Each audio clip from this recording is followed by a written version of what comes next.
Bom, pessoal, agora sim a gente vai criar uma máquina virtual no SQL Server na Azure. Bom, é bem simples. Empresas grandes normalmente vai ter um departamento onde eles já vão criar essas máquinas virtuais para o DBA, para o pessoal que vai mexer com o banco de dados. Porém, é muito interessante a gente ter esse conhecimento, não é requisito, não é necessário, porém é legal, porque caso, por exemplo, o departamento crie alguma configuração que podia ser melhorada ou alguma dica que você tem para dar para ele específica sobre máquina virtual no SQL Server, então é legal ter esse conhecimento. Fora que caso vocês tenham esse conhecimento, vocês vão conseguir estar fazendo vários e vários testes, criar máquinas virtuais muito grandes, onde vocês conseguem colocar 64, 128 GB de RAM, bastante armazenamento para vocês fazerem teste, diferente que se fosse numa máquina virtual, VirtualBox, ou no próprio notebook, computador de vocês, iam estar muito limitados. Fora que vocês iam estar estragando um pouco o computador de vocês, né, fazendo muitos e muitos testes, acaba estragando um pouco o SSD, o HD. Tem muitas vantagens então a gente criar esse ambiente de logship ou alta disponibilidade ou o que for na Azure. Tem muitas vantagens. Então vamos lá. Aqui a documentação está passo a passo realmente. Vocês podem estar seguindo a documentação. Como eu já criei várias e várias vezes esses ambientes na Azure, eu vou seguir ele sem a documentação. Porém, vocês podem estar seguindo a documentação que é bem legal. Então aqui é o painel da Edge, vocês vão estar logando com ele, criando a conta, vocês vão conseguir acessar aqui. Aqui tem os principais serviços. O serviço que a gente vai utilizar é Virtual Machine, vocês podem estar clicando aqui ou pesquisando também por Virtual Machine. Aí vocês vão estar criando as máquinas virtuais no VirtualBox. Vocês vão clicar em Create Virtual Machine. Como eu falei, Azure e Cloud são muitas informações, muito estudo que vocês têm que fazer. Porém, não é necessário, mas é interessante a gente saber. Então, vamos fazer alguns que é legal passar para vocês. Resource Group. O que é o Resource Group? Como se fosse um container lógico onde você organiza os objetos e serviços onde você quer na Azure. Então, a gente vai criar aqui um novo para a gente. RG de Resource Group, traço, pode ser BD, Database. Então vamos clicar em OK. Aqui na nossa VirtualBox a gente pode clicar VM, SQL, podemos deixar essa nomenclatura. Aqui na Region, essa Region ela é mais barata, é bem interessante essa Region para a gente. O que significa isso? É bem legal a gente saber. A Azure, para quem não sabe, ela é um serviço da Microsoft que proporciona cloud para a gente. E ela é dividida pelo seguinte: ela tem regions, a gente pode ver aqui numa imagem, onde cada região aqui do mundo ela é distribuída pelo mundo todo. Cada região ela é responsável por um data center. Então a gente tem, por exemplo, o sul do Brasil, que é uma region, é uma região onde tem data centers da Microsoft para a gente usar na Azure.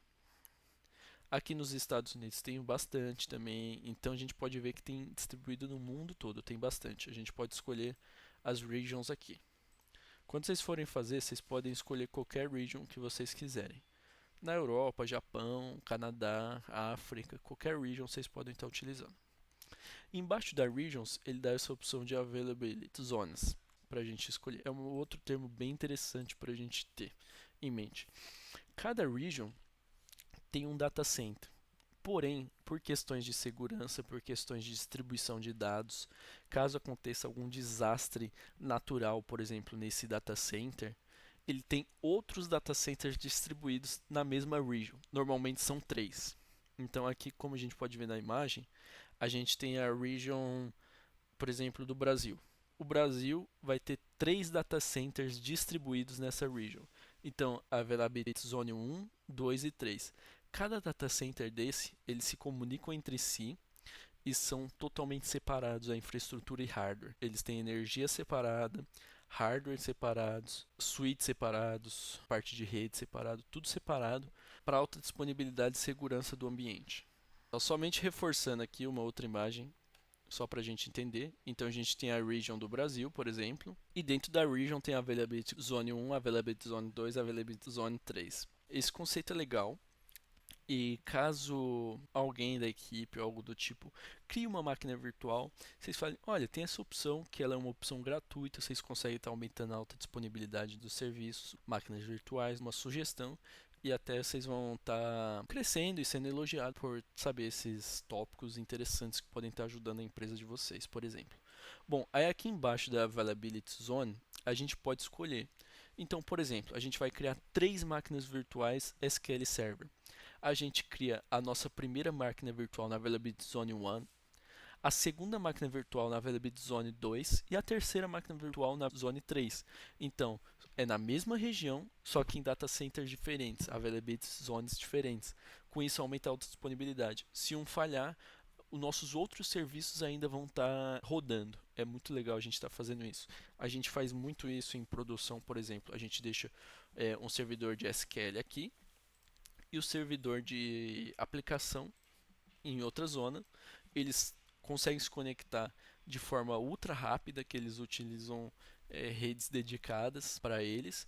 Vão estar na mesma região, então a latência vai ser muito baixa. Então aumenta a disponibilidade e aumenta a segurança, continuando com performance boa também. Vamos deixar aqui na Availability Zone 1. Aqui na parte de Security, a gente pode deixar Standard, que não é o nosso foco a parte de segurança. Standard é uma opção básica, normal, da parte de segurança na nossa máquina virtual. Aqui em Images, são imagens .iso, por exemplo, que a gente pode escolher da nossa máquina virtual. E o SQL Server e a Azure tem diversos, dezenas de imagens que a gente pode estar testando. Então a gente pode estar escolhendo Ubuntu, SQL Server, Red Hat, do Linux, vários, centenas, tem muitos mesmo. Tem várias opções. A gente vai escolher a parte de SQL. Na data que eu estou gravando, foi comunicado que vai ser lançado a versão nova do SQL, SQL 2025. Porém, para mim aqui ainda não está disponível para testar na Azure. Caso vocês já tenham curiosidade de estar testando sempre produtos novos que saem, é bem interessante isso. Eu vou estar fazendo o SQL 2022. Caso vocês já tenham saído o SQL 2025, eu deixo como recomendações para vocês. Vamos escrever aqui a ISO que a gente quer, SQL Server 2022. Então a gente pode estar escolhendo essa primeira aqui, SQL Server 2022. Dentro da nossa máquina virtual, o nosso sistema operacional vai ser o Windows Server 2022. A gente vai selecionar qual versão a gente quer. Como é ambiente de teste, a gente vai utilizar a versão Developer do SQL, que é a versão mais barata. É uma versão para desenvolvedor e fazer testes. Bom, escolhido aqui, eu só queria deixar também frisado que essa é uma opção muito legal para a gente, que ele já vai vir instalado o SQL para a gente. Então a gente não vai precisar baixar nosso SQL por next, escolher cada parâmetro. Isso iria demorar muito mais e no nosso foco por enquanto. Então é uma opção muito mais rápida da gente fazer os testes. Caso vocês queiram escolher aqui uma ISO do Windows Server 2022 só, por exemplo, aí vocês podem escolher e depois estar fazendo a instalação e configuração do SQL. Como eu já disse, eu vou deixar um módulo de instalação no VirtualBox, onde tem as melhores práticas do mercado, todas as configurações que a Microsoft e o mercado de trabalho deixam de melhor prática. Então vocês podem estar escolhendo essas opções, várias opções para vocês. Eu vou estar escolhendo essa por agilidade. Aqui é o size, aqui é o tamanho da máquina virtual que vocês podem estar escolhendo. Eu vou estar escolhendo esse de duas vCPUs com 8 GB para ser mais rápido para a gente, né? Vocês podem estar escolhendo qualquer uma. Como eu estou gravando, eu vou tentar escolher VM mais rápido. Aqui nada mais é do que o nome e usuário da conta que a gente vai logar na máquina virtual. Eu vou estar escolhendo como P, que meu nome é Pedro, então P admin. Só uma nomenclatura, vocês podem estar escolhendo o nome de vocês, qualquer nome. Na senha aqui, se atentar em colocar os caracteres especiais, maiúsculos, números. Bom, senha bateu. Na opção aqui, mais parte de networking. É interessante a gente entender também o que é o Inbound Port Rules. Nada mais é do que a gente liberar portas de acesso via como se fosse um firewall para a gente conseguir acessar a nossa máquina virtual. Por segurança, por padrão, a Azure, a máquina virtual que a gente cria, ele bloqueia todas as portas de entrada. Inbound é entrada, então a gente não consegue acessar nenhuma porta. Porém, ele deixa aqui como sugestão o RDP 3389. Essa porta é de RDP, é aquela porta para a gente conseguir acessar via remote desktop a nossa máquina virtual. Então, já que a gente quer acessar, a gente deixa aqui como habilitado. A primeira parte foi, a próxima é disk, então a gente põe next. A parte de disk, vocês podem estar escolhendo o tamanho de vocês e o tipo de disco. Tem disco standard HD, que seria um disco um pouco mais lento, mas para backup, porém mais barato. Como eu estou gravando um vídeo aqui, eu quero que fique mais rápido, eu vou escolher a opção de SSD. A opção de 127 GB para o sistema operacional, para mim está ok. Vamos pôr em next. Aqui é a parte de network. É uma área muito interessante, uma opção muito legal para a gente entender um pouco mais profunda. Aqui em Virtual Network a gente vai clicar em Create. Aqui a gente vai renomear como VNet1. O que é o VNet de forma básica para vocês entenderem o que vocês estão fazendo e não só ficar next, next, finish. É como se fosse um switch. Então aqui a gente está configurando o switch, que seria o VNet. Ele é uma camada lógica de rede virtual, onde a gente tem toda a parte de como se fosse um premise de network. Então a gente põe VNet1, Virtual Network. E embaixo aqui ele sugere as subnets de forma análoga para a gente tentar entender um pouquinho mais e não ficar tão abstrato. A gente tem o switch na parte de on-premise, a parte local da network, e a subnet seria como se fosse as VLANs do switch. Então seria essa mais ou menos essa associação. Ele separa de forma lógica nossas redes para conseguir ter mais segurança e mais controle. Então aqui, por exemplo, a gente criaria uma subnet para database. Então todos os nossos bancos de dados iriam aqui dentro da nossa VNet. Aí a gente consegue ter mais controle de firewall, de porta, de segurança. Aí aqui iria uma outra, por exemplo, para aplicação. Aqui uma outra, por exemplo, para a parte de desenvolvimento. Aqui uma outra para a parte de homologação. Então a gente separa logicamente elas. Como a gente vai querer só uma de banco de dados, a gente pode deixar essa opção. Ok, a gente criou uma VNet para a nossa máquina virtual de SQL e uma subnet BD. Aqui ele cria um IP público para a gente. É interessante a parte de cloud e a parte da Azure, que ela cria esses componentes como se fossem vários blocos separados e eles se conectam. Então aqui ele cria um IP público para a gente.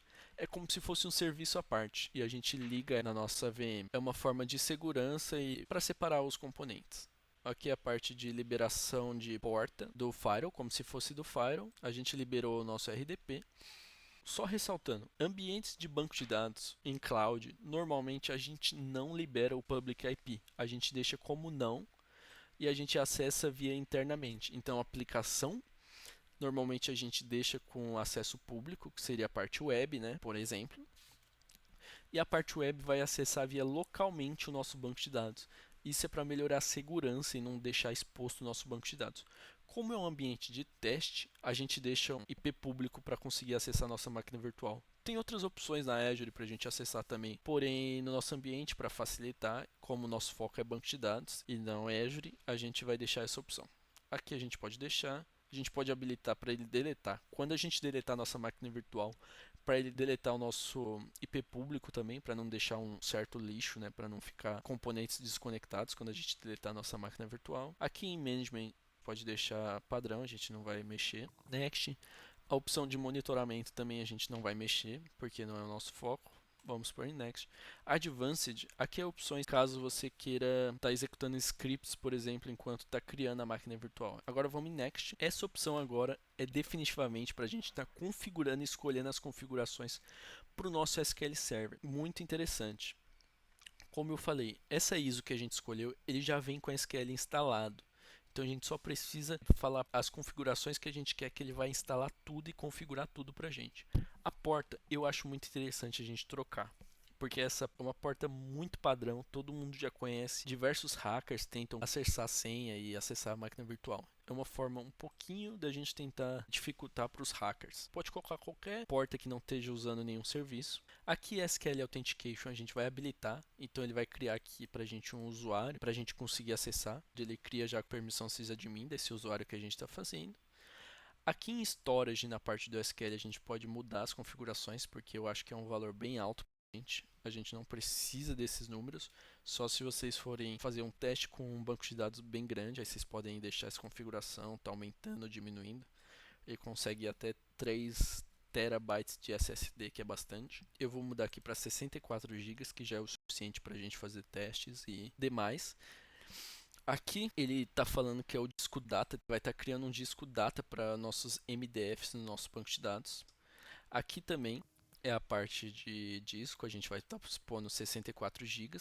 Para a parte de log, por boas práticas, recomendações da Microsoft, ele mesmo já cria para a gente data separado de log. Então aqui MDF, aqui os LDFs. Ótima prática para performance, muito bom mesmo. E aqui ele também usa o TempDB e ele divide o TempDB para a gente, que é uma outra boa prática. É separar TempDB, log e data. Esses 3 discos diferentes. A gente vai clicar em OK. Aí aqui é mais algumas configurações de instância, a gente pode deixar OK. Caso vocês queiram mudar aqui o collection, vocês podem estar mudando, pesquisando quais vocês querem. Eu vou deixar tudo como padrão, não tem problema. Aqui a gente pode habilitar para ele fazer backups automáticos, vai ter integração com o storage de buckets do SQL, porém a gente não vai escolher essa opção. Então, por enquanto aqui a gente finalizou. Vamos por Next. Tag é uma parte interessante também, muito legal para a gente estar criando, muito utilizada para controles financeiros. Então a gente consegue, com as tags, identificar quanto está custando um serviço de banco de dados, quanto está custando um serviço de aplicação para a gente. Pode colocar que o nome é uma VM, é uma tag de VM, porém ela tem dentro um database de SQL. Então a gente pode fazer essa nomenclatura, pode ser qualquer uma que vocês quiserem. Next. Essa é a última opção, ele vai fazer um review, a gente vai revisar as configurações que a gente escolheu. Aqui ele fala o custo por hora, é um custo gratuito para a gente, porque a gente conseguiu os $200 criando a conta de graça. Então ele dá R$ 1.200 para a gente gastar em 30 dias fazendo nossos testes. Totalmente gratuito, não tem custo nenhum de cartão de crédito, nada. Totalmente gratuito. Só se atentar que são 30 dias, depois de 30 dias, ele automaticamente deleta para a gente todos os nossos serviços que a gente criou gratuito para fazer teste. E caso vocês queiram pagar depois, vocês clicam em Upgrade. Então tomem até cuidado com esse botão para vocês não estarem clicando em Upgrade. A partir de você estar validando esse Upgrade, o Azure e a conta de vocês vai estar sendo paga. Então tomem cuidado para não clicar aqui. E temos bastante crédito para a gente gastar e fazer testes na Azure. É bem legal essa opção. Opção gratuita para a gente. Então aqui é a revisão, tudo ok para a gente. A gente pode clicar em Create. Então, legal, o Cloud e a Azure vai estar criando uma VM para a gente, totalmente gratuita para a gente fazer teste. A gente não vai estar gastando recursos da nossa máquina virtual.